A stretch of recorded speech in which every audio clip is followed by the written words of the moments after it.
Hey there, it's John from Imagine Crafts, and I'm here to show you some more endless possibilities using our creative medium for making a variety of different backgrounds. As you can see, the possibilities are really endless with this great technique. So before we begin this process, we're going to put some background color onto our white cardstock.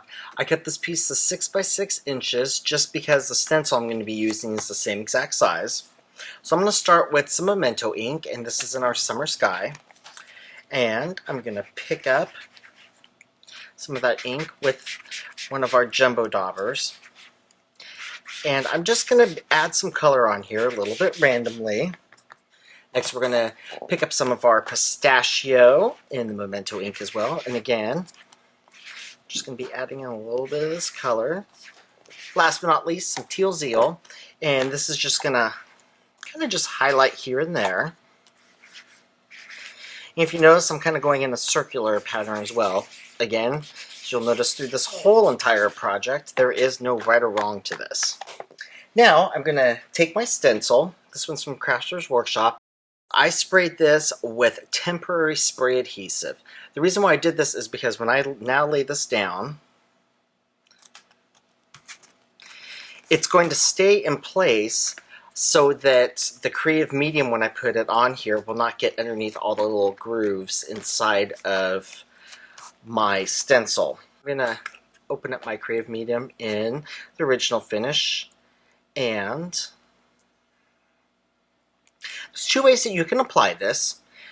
With a stencil that doesn't have a lot of pattern all over, you can just add some of this in here with an ink blusher. And you can see, hold this up right there for you, see how it's kind of filling in there. The other tool that you can use is one of our mini squeegees. What's nice about this is that it has that nice sharp edge, so you can actually kind of force the creative medium down inside of the stencil. Now you can see that I have my creative medium spread and all across the surface of my stencil with it all going through. Now you can see I've got like some heavier spots here and there. You can either leave that if you'd like some more texture, or again, use your mini squeegee and just kind of spread it out evenly so it's a nice even layer.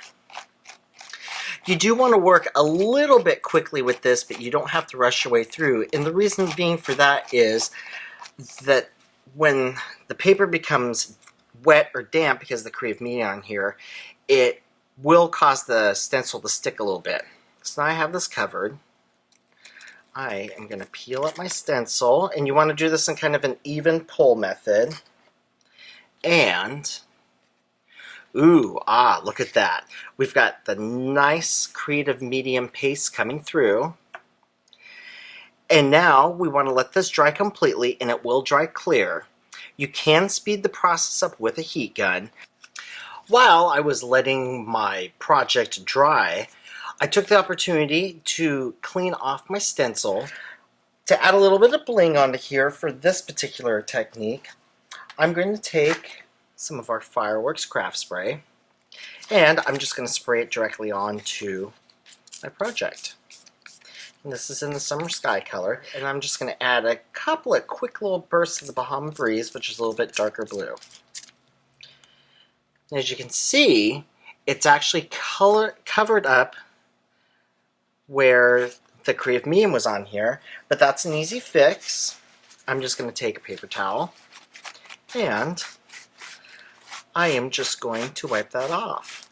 And as you can see, it's going to start pulling through the undercolor, which was the green that was on here before. Now, for this, because this is kind of a delicate pattern that's on here, I'm going to reline up my stencil. So you can see creative medium is just right in here. And now I'm just going to highlight this with some Stays On. This is in the Azure color.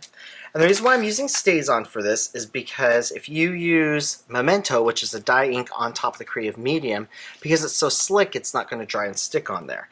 That's why I'm just going to use my Stays On for highlighting.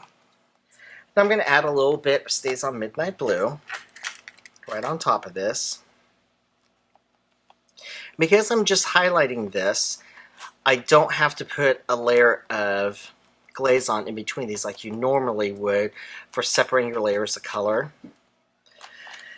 It's time for the big reveal, or we'll see how big of a reveal it's going to be.